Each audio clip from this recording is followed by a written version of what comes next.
Good day, everyone. We hope you are all having a fantastic week. We are bringing you today to the realm of vivid poetries.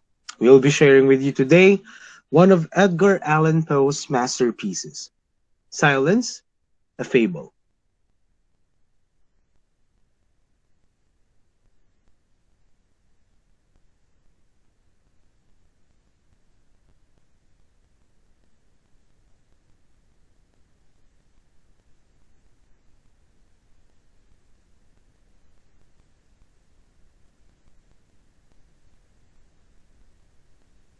And as part of the presentation, we'll be showing you a poetry reading of Silence, a Fable by Edgar Allan Poe.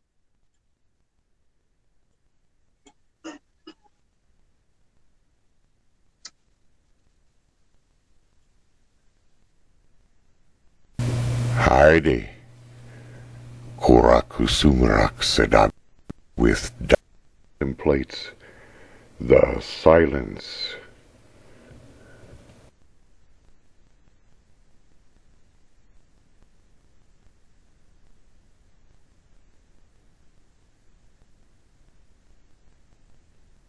Listen to me, said the demon as he placed his hand upon my head. The region of which I speak is a dreary region in Libya by the borders of the river Zaire, and there is no quiet there, nor silence. The waters of the river have a saffron and sickly hue, and they flow not onward to the sea, but palpitate forever and forever beneath the red eye of the sun with a tumultuous and convulsive motion. For many miles on either side of the river's oozy bed is a pale desert of gigantic water lilies. They sigh one unto the other in that solitude, and stretch towards the heavens their long and ghastly necks, and nod to and fro their everlasting heads. And there is an indistinct murmur which cometh out from among them like rushing of subterrane water, and they sigh one unto the other. But there is a boundary to their realm, the boundary of the dark, horrible, lofty forest. There, like the waves about the Hebrides, the low underwood is agitated continually, but there is no wind throughout the heaven, and the tall primeval trees rock eternally hither and thither with a crashing and mighty sound, and from their high summits one by one drop everlasting dews, and at the roots strange poisonous flowers lie writhing in perturbed slumber, and overhead with a rustling and loud noise the grey clouds rush westwardly forever, until they roll, a cataract, over the fiery wall of the horizon. But there is no wind throughout the heaven, and by the shores of the river Zaire there is neither quiet nor silence. It was night, and the rain fell, and falling it was rain, but having fallen it was blood. And I stood in the morass among the tall, and rain fell upon my head, and the lilies sighed one unto the other in the solemnity of their desolation. And all at once the moon arose through the thin ghastly mist, and was crimson in colour. And mine eyes fell upon a huge grey rock which stood by the shore of the river, and was lighted by the light of the moon. And the rock was grey, and ghastly, and tall, and the rock was grey. Upon its front were characters engraven in the stone, and I walked through the morass of water lilies until I came close unto the shore, that I might read the characters upon the stone. But I could not decipher them.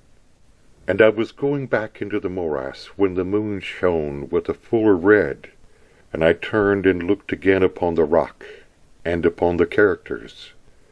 And the characters were desolation. And I looked upwards, and there stood a man upon the summit of the rock. And I hid myself among the water lilies that I might discover the actions of the man. And the man was tall and stately in form, and was wrapped up to his shoulders in the feet of the toga of old Rome.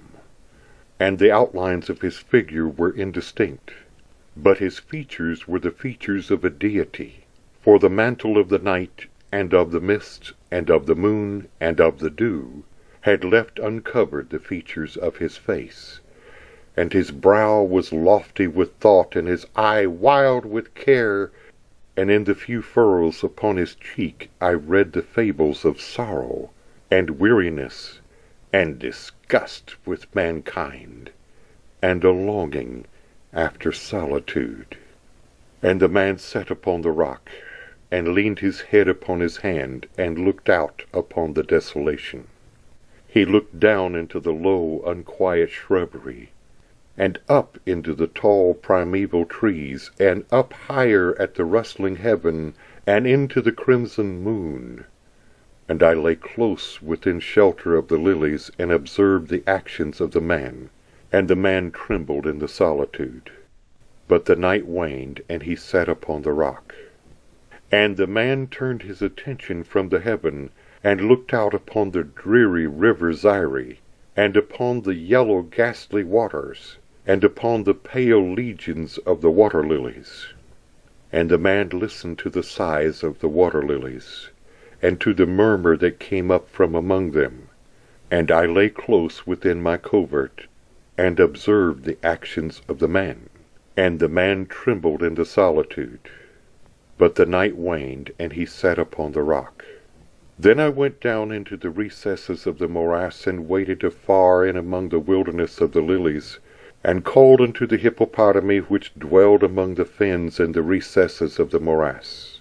And the hippopotami heard my call, and came, with the behemoth, unto the foot of the rock, and roared loudly and fearfully beneath the moon. And I lay close within my covert, and observed the actions of the man. And the man trembled in the solitude, but the night waned, and he sat upon the rock. Then I cursed the elements with the curse of tumult, and a frightful tempest gathered in the heaven where, before, there had been no wind. And the heaven became livid with the violence of the tempest, and the rain beat upon the head of the man. And the floods of the river came down, and the river was tormented into foam, and the water lilies shrieked within their beds, and the forest crumbled before the wind. And the thunder rolled, and the lightning fell, and the rock rocked to its foundation. And I lay close within my covert, and observed the actions of the man. And the man trembled in the solitude, but the night waned, and he sat upon the rock. Then I grew angry and cursed with the curse of silence the river and the lilies and the wind and the forest and the heaven and the thunder and the sighs of the water lilies. And they became accursed, and were still. And the moon ceased to totter upon its pathway to heaven, and the thunder died away, and the lightning did not flash, and the clouds hung motionless, and the waters sunk to their level and remained, and the trees ceased to rock, and the water lilies sighed no more, and the murmur was heard no longer from among them, nor any shadow of sound throughout the vast, illimitable desert. And I looked upon the characters of the rock, and they were changed, and the characters were silence. And mine eyes fell upon the countenance of the man, and his countenance was wan with terror. And hurriedly he raised his head from his hand, and stood forth upon the rock, and listened. But there was no voice throughout the vast, illimitable desert. And the characters upon the rock were silence. And the man shuddered, and turned his face away, and fled afar off in haste, so that I beheld him no more. Now there are fine tales in the volumes of the Magi, in the iron-bound melancholy volumes of the Magi.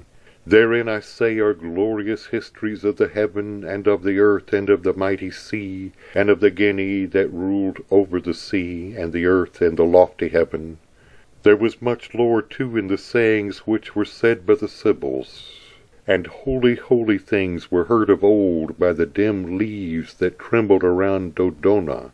But, as Allah liveth, that fable which the demon told me as he sat by my side in the shadow of the tomb, I hold to be the most wonderful of all, And as the demon made an end of his story, he fell back within the cavity of the tomb and laughed. And I could not laugh with the demon, and he cursed me because I could not laugh.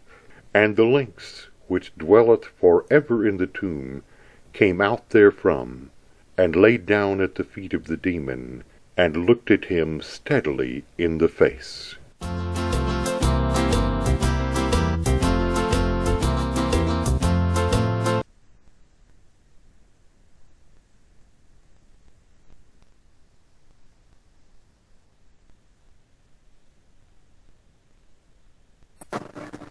And before we proceed to the main interpretation of the story, let's just have first the unlocking of difficulties. First, we have melancholy, a feeling of pensive sadness, typically with no obvious cause. Next is saffron, an orange-yellow flavoring, food coloring, and dye made from the dried stigmas of crocus. Next is tumultuous, making a loud, confused noise, uproarious. Uproarious pala. Next is lofty, something that's high above the ground or someone who acts like she's high above everyone else. Next is perturb, troubled in mind, feeling or showing agitation. Next is morass, an area of muddy or boggy ground. Next please. Next is ghastly, causing great horror or fear. Deity, a god or goddess. Behemoth, something of monstrous size, power, or appearance. Patter, move in a feeble or unsteady way. Next is Sibyls. Prophets means prophets. Dodona, it is an important ancient king oracle. And last is Lynx, a wild cat with yellowish brown fur, sometimes spotted, a short tail, and tufted ears. And for the background of the author, Edgar Allan Poe was born on January 19, 1809 in Boston, Massachusetts.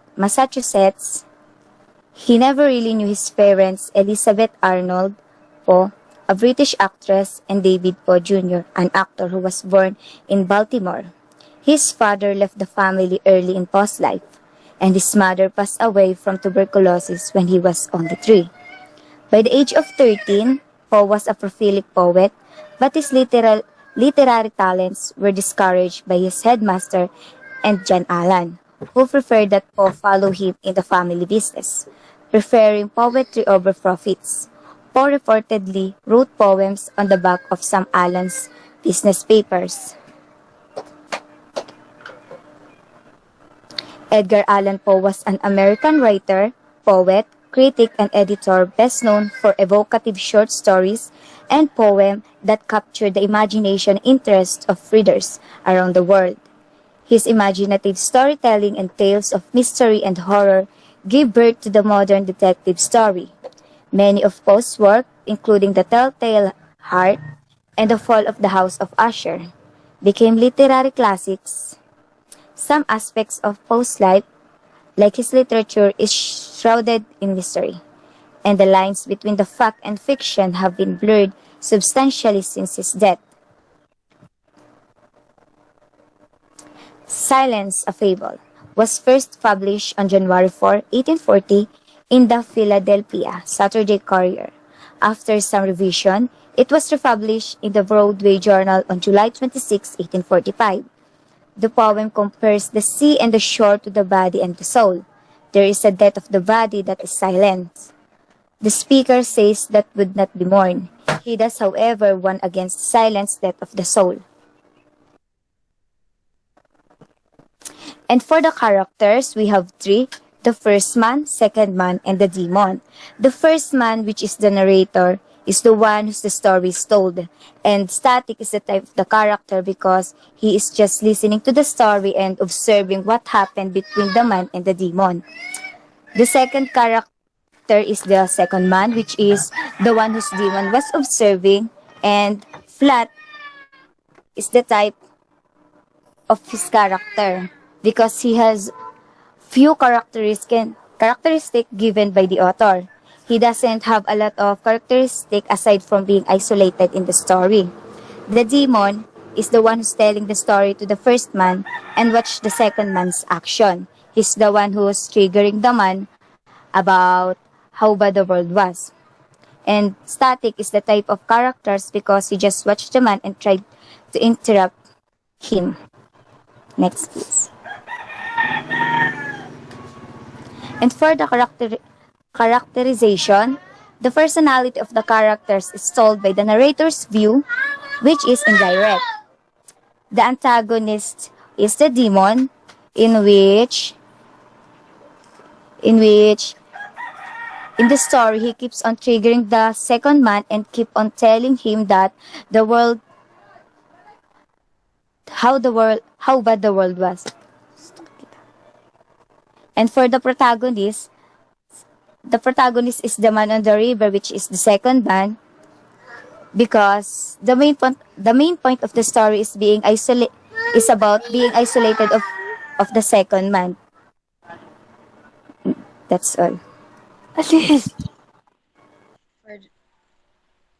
for the next, the setting, the story takes place in a dreary region in Libya by the borders of the river Zaire. Next is the artistic unity. From the beginning until the end, the figurative language used are consistent, and there are lines repeatedly delivered, such as the man trembled in the solitude, but the night waned, and he sat upon the rock. It is a pleasing combination of lines that create the big picture. The point of view of the story. It is told by the first person through the voice of the listener. One example One example is, "Listen to me," said the demon, as he placed his head upon my head. Next is the style of the story. The author's style in writing uses many figurative languages, and there are lines repeatedly delivered. All throughout the story, there are lots of unfamiliar words. It needs our imaginative thinking to understand the story of the author. And next are the conflicts. For the external conflict, demon versus man, man versus nature, demon versus nature, and for the internal conflict, man versus himself.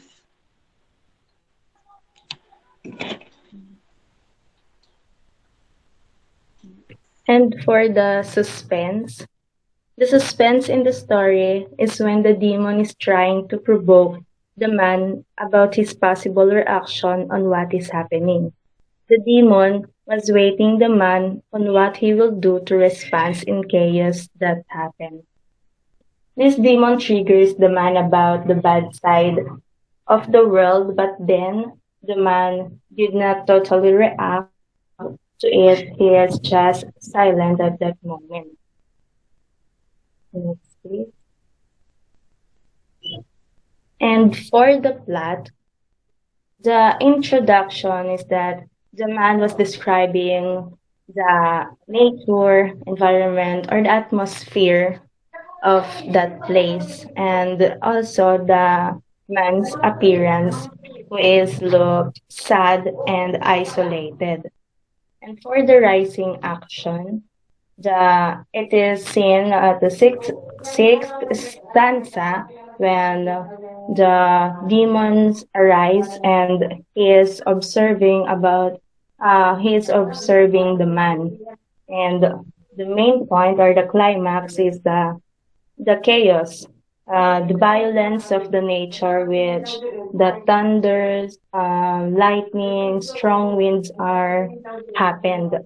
The demon cursed the man, and then the following action happened when the demon accursed the heaven, the river, the wind, and the rain into silence, and then the man went away. Next, please.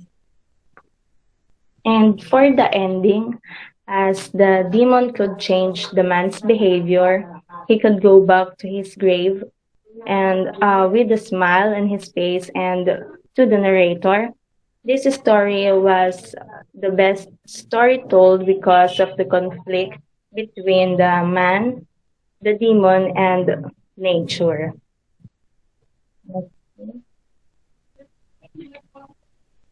And for the theme, it is about life and death.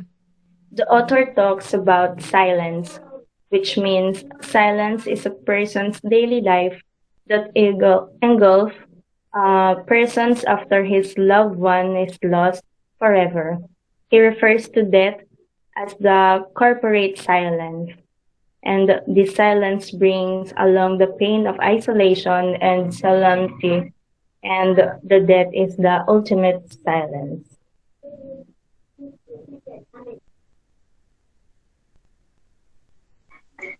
Now for the symbolism. This silence brings along the pain of isolation and solemnity.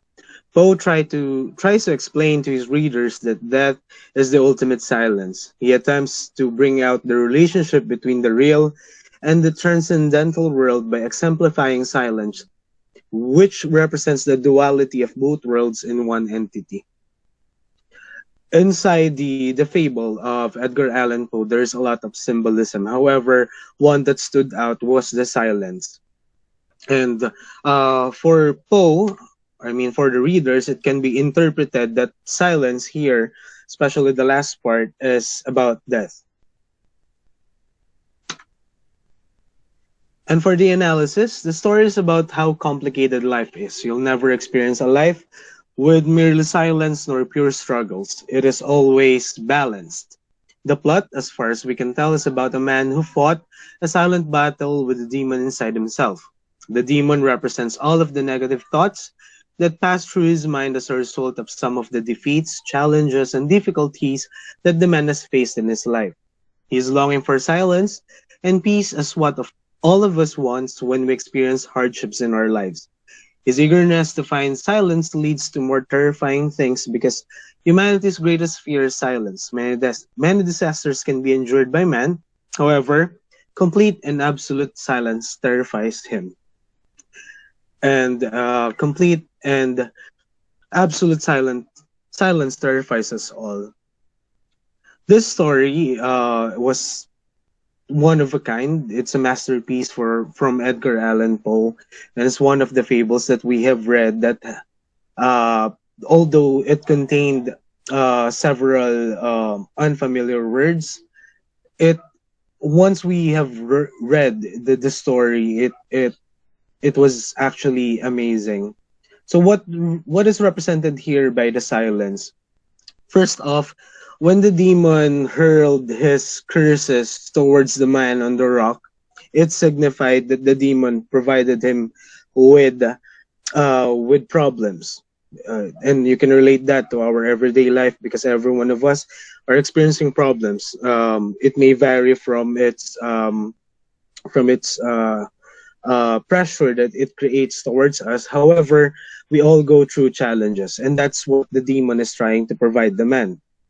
And with all of the problems that is experienced by the man because of the demon, he still stood his ground. He's still in solitude. He's still calm. However, when the demon provided him silence, that was when he was agitated. So that shows how man is afraid of silence, and with silence here, it can be interpreted as death. So, in the overall analysis, man is afraid of death, and that is actually our greatest fear. And that is it for the analysis of the Fable Silence by Edgar Allan Poe. Here's our references. And we thank you again for sharing this moment with us. We hope that you have learned a lot from Silence, a Fable by Edgar Allan Poe, and we'll see you on the next side. Thank you.